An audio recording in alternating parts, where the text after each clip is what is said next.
इसके बाद question number 71 पूछा गया कि जल जीवन मिशन की सकल बजट राशि कितनी है। अर्थात वर्तमान में जो जल जीवन मिशन चल रहा है इसमें कितनी राशि लगाई गई है। तो इसमें कुल 70,000 करोड़ रुपए की राशि जो है वो सरकार के द्वारा आवंटित की गई है। इसलिए जो ऑप्शन ए है ये बिल्कुल सही होगा। ये जो जल जीवन मिशन है इसकी शुरुआत की गई थी 2019 ईस्वी में। कब की गई? 2019 ईस्वी में इसकी शुरुआत की गई थी केंद्र सरकार के द्वारा। और इसमें लक्ष्य रखा गया कि 2024 ईस्वी तक भारत के प्रत्येक गांव के हर घर को नल के माध्यम से जल की सुविधा जो है वो प्रदान कर दी जाएगी 2024 ईस्वी तक। ये जो है वो इसमें टारगेट रखा गया और इसमें 70,000 करोड़ रुपए की राशि जो है वो आवंटित की गई है। इसके बाद क्वेश्चन नंबर 72 का रहा है कि क्लस्टर आधारित गांवों के विकास की योजना का नाम क्या है। अर्थात क्लस्टर का मतलब कि समूह में आधारित जो गांवों के विकास की योजना लाई गई थी केंद्र सरकार के द्वारा, इस योजना का नाम क्या है। तो इसका नाम है doctor Shyama Prasad Mukherjee rurban mission. Doctor Shyama Prasad Mukherjee rurban mission जो है वो इसका नाम है। इसलिए जो ऑप्शन बी है ये बिल्कुल सही होगा। ये लाया कब गया था? तो ये लाया गया था सितंबर 2015 ईस्वी में। कब? तो ये जो है वो सितंबर 2015 ईस्वी में इसको केंद्र सरकार के द्वारा लाया गया था। और इसका उद्देश्य क्या है? तो इसका उद्देश्य है कि जितने भी गांव हैं उन्हें आर्थिक, सामाजिक और वास्तविक अवसंरचना की सुविधा प्रदान करना इस मिशन का उद्देश्य है। इसके बाद क्वेश्चन नंबर 73 का रहा है कि the Chipko movement a people's history नामक पुस्तक के लेखक कौन हैं। तो ये जो पुस्तक है द चिपको मूवमेंट, इसको शेखर पाठक जी के द्वारा लिखा गया था। इसीलिए जो ऑप्शन ए है ये बिल्कुल सही होगा। और इस पुस्तक को द चिपको मूवमेंट जो पुस्तक है इसे 2022 ईस्वी में एक पुरस्कार मिला था, जिसकी वजह से ये पुस्तक जो है वो एग्ज़ाम के लिए बहुत ही महत्वपूर्ण हो गई थी। और वो पुरस्कार कौन सा था? तो ये पुरस्कार था कमला देवी चट्टोपाध्याय NIF बुकर पुरस्कार। क्या नाम था? कमला देवी चट्टोपाध्याय NIF बुकर पुरस्कार था। ये 2022 ईस्वी में इस पुस्तक को मिला था। और इस पुरस्कार में मिलता क्या है? तो इस पुरस्कार में जो है वो 15 लाख रुपए मिलते हैं। इसके अलावा एक ट्रॉफी मिलती है और ट्रॉफी के अलावा एक जो है वो प्रशस्ति पत्र भी इसमें जो है वो मिलता है। क्या मिलता है? 15 लाख रुपए, एक ट्रॉफी और प्रशस्ति पत्र इस पुरस्कार में मिलता है। इसके बाद क्वेश्चन नंबर 74 का रहा है कि विश्व ब्रेल लिपि दिवस कब मनाया जाता है। तो विश्व ब्रेल लिपि दिवस जो है वो 4 जनवरी को मनाया जाता है। इसीलिए जो ऑप्शन सी है ये बिल्कुल सही होगा। अगर बात करें कि ये ब्रेल लिपि क्या होती है, तो ब्रेल लिपि ऐसे लोगों के लिए लिपि बनाई गई है जो लोग कि अंधे हैं, जो लोग देख नहीं सकते हैं, उन लोगों के लिए एक लिपि का आविष्कार किया गया जिसे कि ब्रेल लिपि कहा जाता है। और ये अगर आप देखेंगे तो ये कैसा होता है, तो ये जो है वो कागज़ पर कुछ उभरे उभरे हुए ऐसे ऐसे बिंदी बिंदी होते हैं जिसको टच करके जो अंधे लोग होते हैं वो इस लिपि को पढ़ पाते हैं। और इसका आविष्कार किसके द्वारा किया गया? तो इसका आविष्कार जो है वो लुई ब्रेल के द्वारा किया गया था। और चूँकि इसका आविष्कार लुई ब्रेल ने किया था इसीलिए इसका नाम भी जो है वो ब्रेल लिपि पड़ा। और इन्हीं के जन्म दिवस पर 4 जनवरी को विश्व ब्रेल लिपि दिवस मनाया जाता है। इसके बाद क्वेश्चन नंबर 75 का रहा है कि भारत गौरव पर्यटक रेलगाड़ी के संबंध में कौन सा तथ्य सही है। भारत पर्यटक रेलगाड़ी जो हमारे देश में चल रही है इसके संबंध में कौन सा तथ्य सही है वो हमें छांटना है। तो चलिए देखते हैं। तो ऑप्शन ए में दिया है कि इसका 16 अप्रैल 2023 ईस्वी को शुभारंभ हुआ था। तो ये बिल्कुल सही है, क्योंकि 16 अप्रैल को डॉक्टर भीमराव अंबेडकर की 132वीं जयंती थी। और इसी के उपलक्ष्य में 16 अप्रैल को देश की राजधानी में जो नई दिल्ली रेलवे स्टेशन है यहाँ से भारत गौरव पर्यटन रेलवे गाड़ी की शुरुआत की गई थी। इसीलिए जो ऑप्शन ए है ये तो सही होगा। इसके बाद जो ऑप्शन बी है ये कह रहा है कि इसकी नई दिल्ली रेलवे स्टेशन से शुरुआत की गई थी। तो ये भी बिल्कुल सही है, क्योंकि इसकी शुरुआत जो है वो नई दिल्ली रेलवे स्टेशन से ही की गई थी। इसलिए जो ऑप्शन बी है ये भी सही होगा। जो ऑप्शन सी है ये कह रहा है कि इसका 25 दिसंबर 2022 ईस्वी को शुरुआत की गई थी। तो ये गलत है, क्योंकि इसकी शुरुआत जो है वो 16 अप्रैल 2023 ईस्वी को की गई थी। अर्थात ऑप्शन ए और बी दोनों सही हैं। इसीलिए उपयुक्त में से एक से अधिक वाला जो ऑप्शन डी है ये बिल्कुल सही हो जाएगा। इसके बाद क्वेश्चन नंबर 76 का आ रहा है कि अज्ञात समूह के डीएनए का डाटाबेस रखने वाला भारत का प्रथम राज्य कौन सा बना है। तो भारत में अज्ञात समूह का डीएनए का डाटा रखने वाला हिमाचल प्रदेश पहला राज्य बन गया है, इसीलिए जो ऑप्शन ए है ये बिल्कुल सही होगा। अच्छा, हिमाचल प्रदेश ने ऐसा करना शुरू क्यों किया है? क्योंकि हिमाचल प्रदेश, आपको पता होगा कि हिमाचल प्रदेश जो है वो एक पर्यटन स्थल है जहाँ पर बहुत सारे लोग आते हैं, देश विदेश से लोग आते हैं यहाँ पर घूमने के लिए। लेकिन यहाँ पर आपदाएं भी आती रहती हैं, जिसकी वजह से बहुत सारे लोगों का यहाँ पर मृत्यु हो जाता है और पता नहीं चल पाता है कि लोग कौन था, कहाँ का था। इसीलिए अब सरकार ने क्या किया है, हिमाचल प्रदेश की सरकार ने, कि वहाँ पर जितने भी अज्ञात शव मिलते हैं उनका जो है वो डीएनए डाटाबेस तैयार कर लिया जाता है। और ये डीएनए डाटाबेस क्या होता है, तो इनका जो डीएनए होता है शवों का, उसी का जो है वो सिंपल रख लिया जाता है इसके पास, ताकि भविष्य में कोई भी व्यक्ति अगर पता करते हुए आए किसी भी लापता व्यक्ति का, तो उस व्यक्ति का जो डीएनए है उससे इस व्यक्ति का मैच करवा करके फिर जो है वो उसके बारे में उसकी जानकारी दी जा सके। इसीलिए हिमाचल प्रदेश ने इस कार्यक्रम को शुरू किया है। और अब तक हिमाचल प्रदेश ने 150 से ज़्यादा लोगों के 150 से ज़्यादा अज्ञात शवों के डाटाबेस तैयार भी कर चुका है। इसके बाद क्वेश्चन नंबर 77 का आ रहा है कि आसियान 2023 के शिखर सम्मेलन का आयोजक देश कौन सा है। तो अभी आसियान 2023 का जो शिखर सम्मेलन हुआ था वो आयोजित किया गया था इंडोनेशिया में। कहाँ पर? इंडोनेशिया में। इसीलिए जो ऑप्शन सी है ये बिल्कुल सही होगा। अगर हम लोग आसियान की बात करें कि ये कैसा संगठन है आसियान, तो ये जो आसियान है इसकी स्थापना जो है वो 8 अगस्त को की गई थी। 8 अगस्त 1967 ईस्वी को थाईलैंड के बैंकॉक में इसकी स्थापना की गई थी। और इसका ये जो आसियान है इसको अंग्रेजी में इस तरीके से लिखा जाता है ASEAN। इस आसियान का फुल फॉर्म क्या होता है? तो इसका फुल फॉर्म होता है association of south east Asian nation. Association of south east Asian nation जो है वो इसका फुल फॉर्म होता है। और इसका काम क्या होता है? तो इसका काम ये है कि इसमें जितने भी देश शामिल हैं इनके बीच आपस में आर्थिक विकास और समृद्धि को बढ़ावा देना और इनके बीच शांति को कायम रखना जो है वो इस आसियान का काम होता है।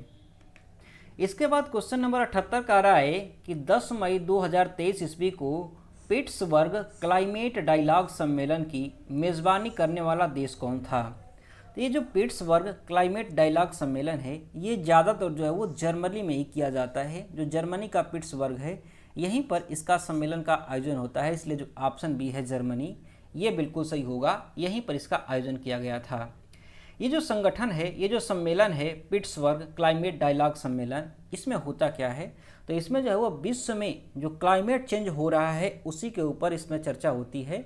और यहाँ से इसमें जितने भी देश शामिल होते हैं उनसे ये फंडिंग इकट्ठा की जाती है ताकि क्लाइमेट जो चेंज हो रहा है इसके लिए इस पर काम किया जा सके। इसके बाद क्वेश्चन नंबर 79 का आ रहा है कि सूर्य एक है। सूर्य एक कैसा तारा है ये पूछ रहा है। तो सूर्य एक जो है वो पीला तारा है। कैसा तारा है? पीला तारा है, इसलिए जो ऑप्शन ए है ये बिल्कुल सही होगा। अच्छा, सूर्य एक पीला तारा कैसे है? तो ये जो है वो प्रकीर्णन के कारण ऐसा दिखाई देता है कि सूर्य जो है वो एक पीला तारा है, क्योंकि आपको अच्छे से पता है कि हमारे वायुमंडल में बहुत सारी गैसें पाई जाती हैं, बहुत सारे जलवाष्प पाए जाते हैं, जिसकी वजह से जो प्रकाश, सूर्य से जो प्रकाश आता है वो जब हमारे वायुमंडल में पहुंचता है तो यहाँ पर बहुत सारे रंगों का यहाँ पर प्रकीर्णन हो जाता है।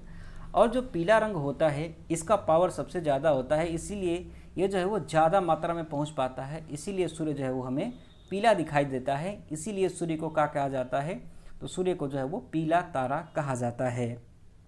इसके बाद क्वेश्चन नंबर 80 का रहा है कि ग्लोब पर 1 डिग्री के अंतराल पर खींची गई अक्षांश रेखाएं कितनी होती हैं। तो अगर ग्लोब पर 1 डिग्री के अंतराल पर अक्षांश रेखाएं खींचेंगे तो इसकी संख्या जो है वो 179 होने वाली है, इसीलिए जो ऑप्शन ए है ये बिल्कुल सही होगा। अच्छा, ये 179 की संख्या कैसे होगी इसको भी यहाँ पर एक बार देख लीजिए। तो इसको मान लीजिए आप कि ये आपका ग्लोब है एक, और आपको अच्छे से पता है कि ग्लोब के जो बीचों बीच से एक जो रेखा गुजरती है जिसे कि भूमध्य रेखा कहा जाता है, ये 0 डिग्री पर होती है। यहाँ से अगर 1-1 डिग्री की आप रेखा खींचते जाएं, फिर यहाँ से आप यूँ करिए उत्तर दिशा में 1 डिग्री खींचिए, फिर दूसरे डिग्री पर फिर यहाँ से रेखा खींचिए। ऐसे अगर खींचते जाएंगे एक एक डिग्री पर, तो ये जो है वो यहाँ ध्रुव पर जा कर के ये 90 रेखाएं खींच पाएंगे आप। कितनी? 90 रेखाएं ऐसे जो है आप खींच पाएंगे। ऐसे ही अगर आप दक्षिणी ध्रुव की तरफ ऐसे ही रेखाएं खींचते जाएं तो यहाँ पर 1 डिग्री होगा, फिर 2 डिग्री, फिर 3 डिग्री, 4 डिग्री, ऐसे करते करते यहाँ 90 डिग्री तक आप पहुँचने में जो है यहाँ पर भी आप 90 रेखाएं खींच पाएंगे। तो यहाँ से देखिए, यहाँ से शुरू हुआ 1 से 90 तक कितनी रेखाएं हुई? 90। यहाँ पर देखिए, यहाँ से 1 से शुरू हुआ 90 तक, ये कितनी रेखाएं हुई? 90 हुई। और ये एक जीरो वाला, इसको तीनों को जोड़ेंगे तो कितना हुआ? 9 दूना 18, ये हुआ 181 रेखाएं। कितनी? 181 रेखाएं। लेकिन अगर आप ध्यान से देखेंगे तो यहाँ पर ऊपर की तरफ आपको ध्रुव दिखेगा, उत्तरी ध्रुव, और यहाँ पर नीचे की तरफ दक्षिणी ध्रुव। तो यहाँ पर जब ध्रुव पर आप पहुँच जाएंगे तो वहाँ पर आपको रेखा नहीं मिलेगी, बल्कि यहाँ पर जो है वो आपको बिंदु मिलेगा। क्या मिलेगा? बिंदु मिलेगा। यहाँ पर कोई रेखा, यहाँ पर कोई सर्कल आप नहीं खींच पाएंगे, यहाँ पर सिर्फ और सिर्फ बिंदु मिलेगा। मतलब कि जो ध्रुव हैं, उत्तरी ध्रुव और दक्षिणी ध्रुव, इन्हें दोनों को हमें घटाना पड़ेगा। अर्थात इसमें से हम 2 घटाएंगे, और जब 2 घटाएंगे तो ये कितना हो जाएगा? ये हो जाएगा 179। और ऑप्शन ए में दिया है 179, जो कि बिल्कुल सही होगा। इसके बाद क्वेश्चन नंबर 81 का रहा है कि कोसी मैदान की समुद्र तल से औसत ऊंचाई कितनी है। तो जो बिहार में बहने वाली कोसी नदी है, इसके मैदान की औसत ऊंचाई जो है वो लगभग 300 मीटर है समुद्र तल से। इसीलिए जो ऑप्शन ए है ये बिल्कुल सही होगा। अगर कोसी नदी की बात करें तो कोसी नदी जो है वो हिमालय से निकलती है, और ये नेपाल और बिहार होते हुए ये जा कर के बंगाल की खाड़ी में मिल जाती है। और ये जो कोसी नदी है, इसे बिहार का शोक कहा जाता है। क्या कहा जाता है? इसको जो है वो बिहार का शोक कहा जाता है, क्योंकि ये बिहार में बाढ़ लाने का बहुत ही बड़ा कारण होती है। ये हमेशा अपने रास्ता बदलती रहती है, इसीलिए इसे जो है वो बिहार का शोक कहा जाता है। इसके बाद क्वेश्चन नंबर 82 का रहा है कि जीवाश्मों के आधार पर मानव का उत्पत्ति केंद्र कौन सा है। तो जीवाश्मों के आधार पर अगर देखा जाए तो मानव की उत्पत्ति जो है वो अफ्रीका की रिफ्ट वैली से मानी जाती है। इसीलिए जो ऑप्शन ए है ये बिल्कुल सही होगा, क्योंकि जो अफ्रीका की रिफ्ट वैली है, यहीं से कुछ अवशेष मिले थे, जिससे पता चला कि मानव जो है वो सबसे प्राचीन काल में यहीं पर रहा करता था। अगर बात करें कि अफ्रीका में कौन सी जगह है जहाँ से कि ये अवशेष मिले हैं, तो यहाँ पर 2 जगह हैं जहाँ से कि अवशेष मिले हैं।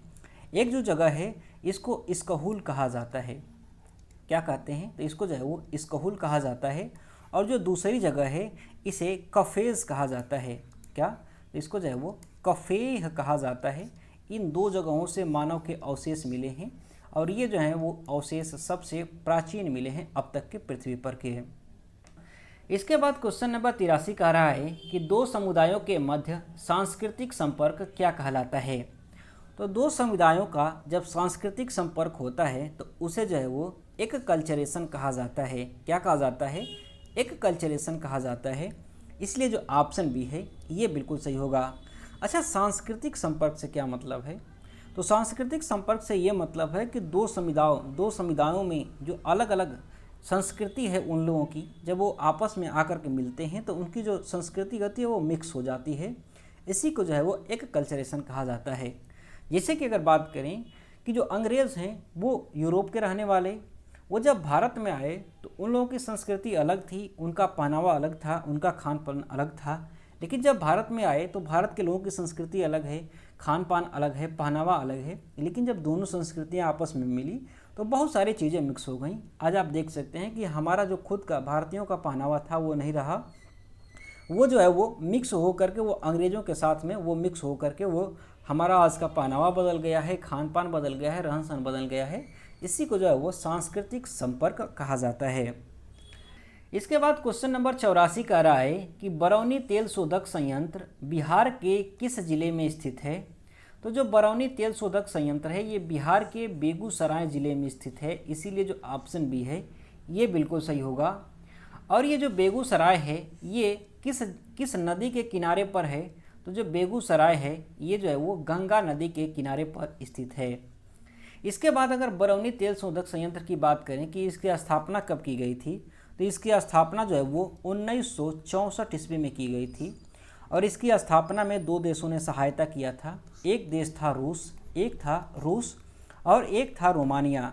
इन दो देशों ने मिलकर के भारत की सहायता की थी, जिसके बाद जो है वो बरौनी तेल शोधक संयंत्र की स्थापना की गई थी। अगर बात करें कि ये बरौनी तेल शोधक संयंत्र जो है वो किसके अंतर्गत काम करता है, तो ये जो बरौनी तेल शोधक संयंत्र है ये जो है वो इंडियन ऑयल कॉरपोरेशन लिमिटेड के अंतर्गत में काम करता है। किसके अंतर्गत? तो इंडियन ऑयल कॉरपोरेशन लिमिटेड के अंतर्गत ये काम करता है। इसको भी आप ध्यान में रखिएगा। इसके बाद क्वेश्चन नंबर 85 का आ रहा है कि टिहरी बांध परियोजना किससे संबंधित है। ये जो ऑप्शन दिए गए हैं इनमें से अगर आप देखेंगे तो जो टिहरी बांध परियोजना है ये संभववादी विचारधारा से संबंधित है, इसीलिए जो ऑप्शन बी है ये बिल्कुल सही होगा। अच्छा, ये संभववादी विचारधारा क्या होती है? तो जो मानव भूगोल है इसी का एक भाग होता है, एक सेक्ट होता है संभववादी। और ये संभववादी ये कहता है कि मनुष्य अपनी चेतना के माध्यम से पृथ्वी पर जितनी भी चीज़ें उपस्थित हैं उनका अधिक से अधिक जो है वो उपयोग कर सकता है। और इसी के आधार पर जो है वो टिहरी बांध परियोजना बनाई गई थी। जिसे देखें तो टिहरी बांध में क्या है कि एक किसी नदी का जो जल आ रहा है उसको यहाँ पर बांध बना करके रोक दिया गया और उसके बाद यहाँ से इसको गिरा करके टरबाइन के माध्यम से यहाँ पर जो है वो बिजली बनाई जा रही है। अर्थात ये जो पानी में गतिज ऊर्जा थी इसको जो है वो बिजली के रूप में यहाँ पर मनुष्य के द्वारा परिवर्तित कर लिया गया। इसी को जो है वो संभववादी विचारधारा कहा जाता है। इसीलिए जो ऑप्शन बी है ये बिल्कुल सही होगा। इसके बाद अगर हम लोग टिहरी बांध की बात करें कि जो टिहरी बांध है ये किस राज्य में है, तो ये जो है वो उत्तराखंड राज्य में है। किस राज्य में है? उत्तराखंड राज्य में स्थित है टिहरी बांध, जो कि भारत का सबसे ऊंचा बांध है टिहरी बांध। इसके बाद क्वेश्चन नंबर 86 का आ रहा है कि निम्नलिखित में से कौन सी उड़ीसा का स्थानांतरणशील कृषि है। अर्थात जो स्थानांतरणशील कृषि होती है इसे उड़ीसा में क्या कहा जाता है, तो इसे उड़ीसा में पोंडू के नाम से जाना जाता है। इसीलिए जो ऑप्शन ए है ये बिल्कुल सही होगा।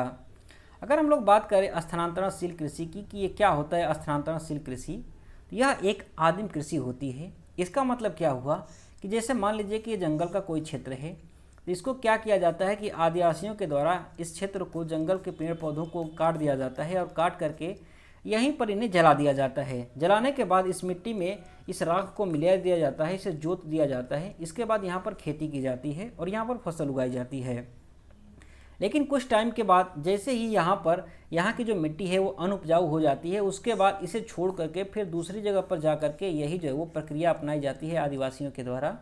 इसी को जो है वो स्थानांतरणशील कृषि कहा जाता है और इसे उड़ीसा में पोंडू के नाम से जाना जाता है। उड़ीसा में पोंडू कहा जाता है। इसके बाद बात करें हम लोग कि इस स्थानांतरणशील कृषि को पेंडा कहाँ पर कहा जाता है, तो इस स्थानांतरणशील कृषि को महाराष्ट्र में इसे जो है वो पेंडा कहा जाता है। इसके बाद इसे बेबर कहाँ पर कहा जाता है, जो स्थानांतरणशील कृषि होती है, तो जो स्थानांतरणशील कृषि है इसे बेबर के नाम से कहाँ पर जाना जाता है, तो ये जो है वो मध्य प्रदेश का जो बुंदेलखंड वाला इलाका है वहाँ पर इसे बेबर के नाम से जाना जाता है, या इसे जो है वो यहाँ पर दहिया कहा जाता है। क्या कहा जाता है? दहिया के नाम से इसे कहा जाना जाता है। अर्थात पोंडू इसे उड़ीसा में कहा जाता है, पेंडा महाराष्ट्र में कहा जाता है और बेबर जो इसे बेबर या दहिया इसे जो है वो मध्य प्रदेश में कहा जाता है। इसके बाद क्वेश्चन नंबर 87 का आ रहा है कि बलूचिस्तान में चलवासी का तंबू क्या कहलाता है। तो बलूचिस्तान में जो चलवासियों का तंबू होता है उसे किजसी कहा जाता है। इसीलिए जो ऑप्शन ए है ये बिल्कुल सही होगा। अच्छा, चलवासी क्या होते हैं? तो चलवासी की बात करें हम लोग तो ये ऐसे लोगों का समूह होता है जो कि किसी विशेष पर्पज़ से ये लोग किसी जगह पर रुकते हैं, फिर उसके बाद उस जगह को छोड़ करके फिर जो है वो दूसरी जगह पर चले जाते हैं, फिर ये जो है वो दूसरी जगह पर चले जाते हैं। अर्थात ये समय समय के साथ में अपना जो है आवास बदलते रहते हैं। इन्हीं को जो है वो चलवासी कहा जाता है और इन्हीं चलवासियों के तंबू को बलूचिस्तान में जो है वो किजसी के नाम से जाना जाता है। अगर उदाहरण की बात करें तो आपने देखा होगा कि कुछ लोगों का समूह होता है जो कि चरवाहे होते हैं और वो अपने पास ज़्यादातर गाय भेड़ बकरियां रखते हैं और ये लोग किसी विशेष क्षेत्र में जाते हैं जहाँ पर कि इन्हें अपने पशुओं के लिए चारा मिलता है।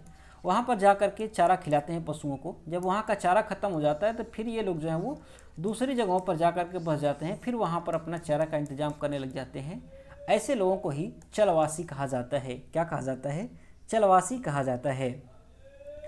इसके बाद क्वेश्चन नंबर 88 का आ रहा है कि बिहार के किस जिले में रेशम वस्त्र का उत्पादन सर्वाधिक होता है। तो बिहार में सबसे ज़्यादा रेशम का उत्पादन जो है वो बिहार के भागलपुर ज़िले में होता है, इसीलिए जो ऑप्शन बी है ये बिल्कुल सही होगा। इसके बाद अगर हम लोग बात करें कि ये जो भागलपुर है इसे और किस नाम से जाना जाता है, तो इसको जो है वो भारत का रेशम सिटी के नाम से भी जाना जाता है। किस नाम से? रेशम सिटी के नाम से जाना जाता है।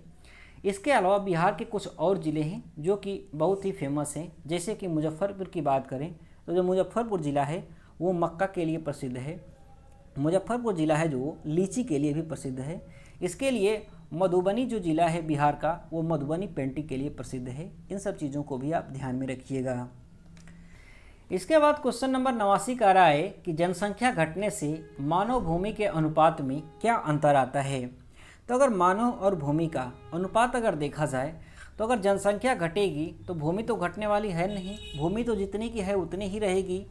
अर्थात अगर जनसंख्या घटती है और भूमि उतनी ही रहती है तो क्या होगा कि मानव और भूमि का अनुपात जो है वो बढ़ जाएगा। क्या हो जाएगा? बढ़ जाएगा। इसलिए जो ऑप्शन बी है ये बिल्कुल सही होगा। अगर आपसे कहे कि जनसंख्या अगर बढ़ जाती है तो मानव भूमि का अनुपात क्या होगा, तो जनसंख्या बढ़ जाती है तब भी मानव और भूमि का अनुपात क्या होगा, तब भी ये जो है वो बढ़ जाएगा।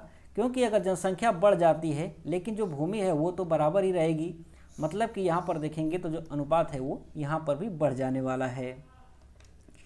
इसके बाद क्वेश्चन नंबर 90 का रहा है कि बिहार के किस जिले में मक्का का उत्पादन सर्वाधिक होता है। तो बिहार में सबसे ज़्यादा मक्का जो है वो मुजफ्फरपुर ज़िले में होता है। कहाँ पर? मुजफ्फरपुर ज़िले में होता है। इसीलिए जो ऑप्शन सी है ये बिल्कुल सही होगा। इसके अलावा अगर बात करें कि भारत में सबसे ज़्यादा मक्का कहाँ पर होता है, मतलब कि कौन सा स्टेट है जहाँ पर कि सबसे ज़्यादा मक्का होता है, तो वो है भारत का कर्नाटक राज्य। कौन सा है? तो वह है भारत का कर्नाटक राज्य, जहाँ पर कि मक्का सबसे ज़्यादा होता है। अगर दूसरे नंबर की बात करें कि दूसरे नंबर पर कहाँ होता है, तो दूसरे नंबर पर जो है वो महाराष्ट्र में होता है मक्का। इसको भी आप ध्यान में रखिएगा। इसके बाद अगर हम लोग बात करें कि बिहार के और कौन से ज़िले हैं जो कि बहुत ही मशहूर हैं, तो अभी हम लोगों ने देखा था कि जो भागलपुर है वो रेशम के लिए मशहूर है। किसके लिए? रेशम के लिए। इसके अलावा मुजफ्फरपुर जो है वो लीची के लिए भी बहुत ही मशहूर है। इसके बाद क्वेश्चन नंबर 91 का आ रहा है कि 1857 के विद्रोह के नेता कुंवर सिंह किस स्थान से संबंधित थे। तो ये तो बहुत ही आसान सा क्वेश्चन है, हर एक एग्जाम में देखने को मिलता है कि जो कुंवर सिंह हैं वो बिहार के जगदीशपुर से संबंधित थे। इसीलिए जो ऑप्शन सी है ये बिल्कुल सही हो जाएगा। इसके बाद क्वेश्चन नंबर 92 का आ रहा है कि 1876 में इंडियन एसोसिएशन की स्थापना किसने की थी। तो इंडियन एसोसिएशन जो संगठन था इसकी स्थापना सुरेंद्र नाथ बनर्जी जी के द्वारा 1876 ईस्वी में की गई थी। इसीलिए जो ऑप्शन सी है ये बिल्कुल सही होगा। अच्छा, ये जो इंडियन एसोसिएशन था इसकी स्थापना कहाँ पर हुई, तो इसकी स्थापना जो है वो कलकत्ता में की गई थी। कहाँ पर? कलकत्ता में की गई थी। इसको भी आप ध्यान में रखिएगा। ये जो इंडियन एसोसिएशन है इसका काम क्या था, तो इंडियन एसोसिएशन का निर्माण इसीलिए किया गया था ताकि देश में शक्तिशाली जनमत तैयार किया जा सके और भारत के जो लोग हैं उनको राजनीतिक समानता के हितों की महत्वाकांक्षा के आधार पर इनको एकजुट किया जा सके और अंग्रेज़ों के खिलाफ जो है इन्हें खड़ा किया जा सके। इसीलिए इंडियन एसोसिएशन की स्थापना जो है वो सुरेंद्र नाथ बनर्जी के द्वारा 1876 ईस्वी में की गई थी।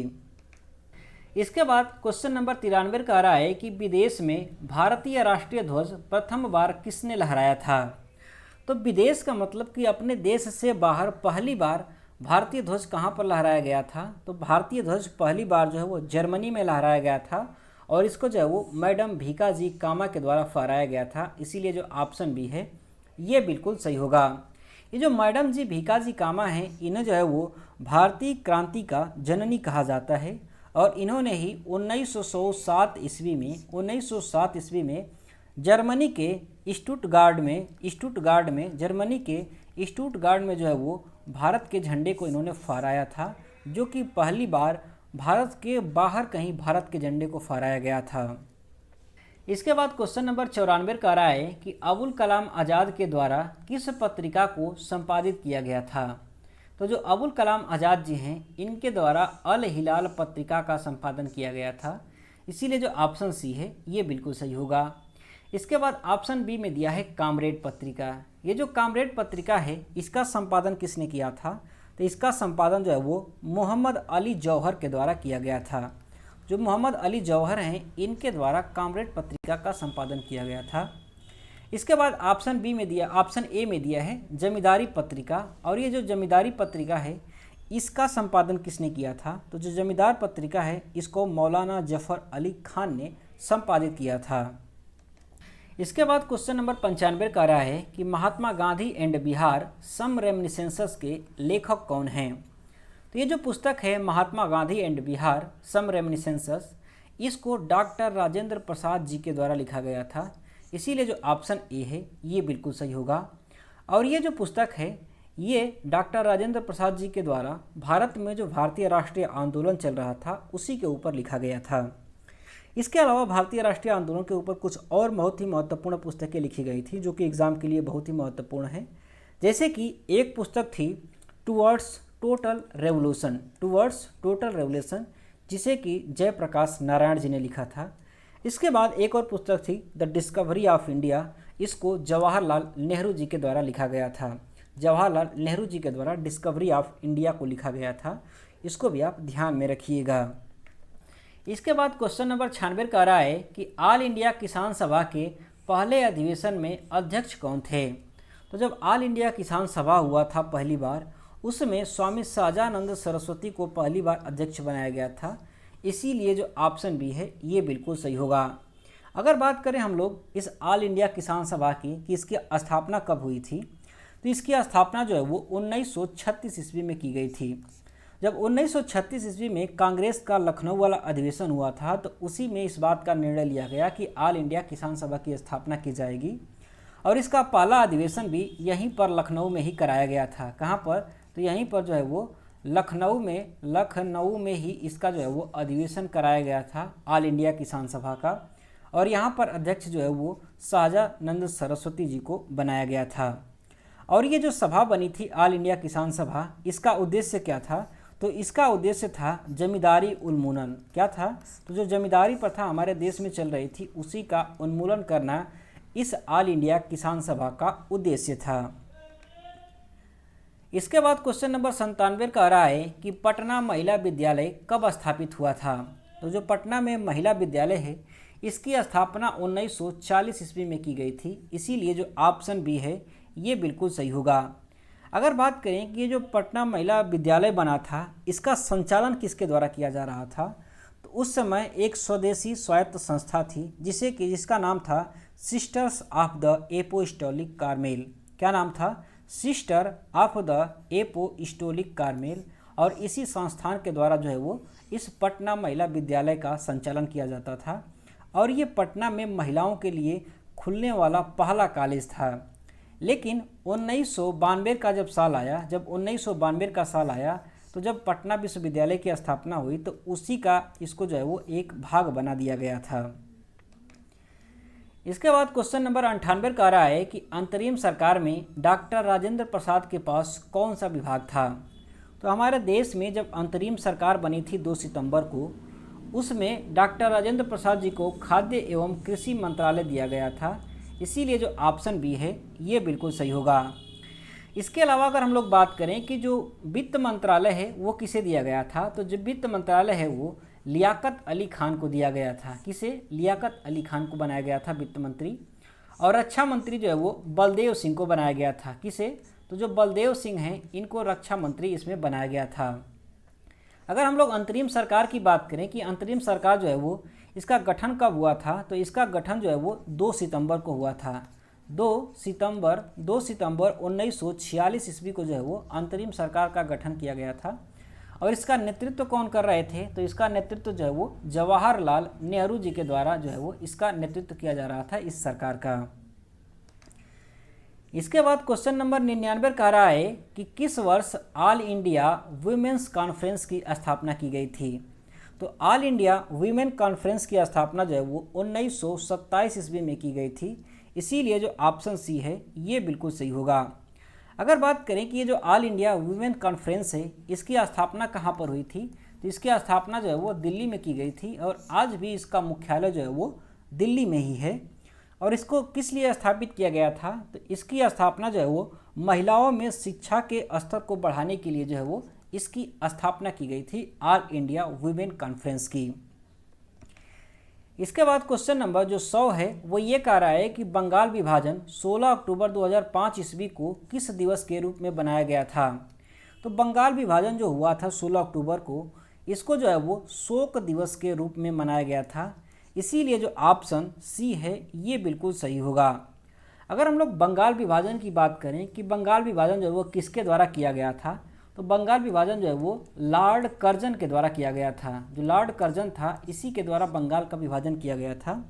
इसने जो है वो इसने 19 जुलाई 1905 ईस्वी को 19 जुलाई 1905 ईस्वी को जो है इसने घोषणा की थी कि बंगाल का विभाजन किया जाएगा।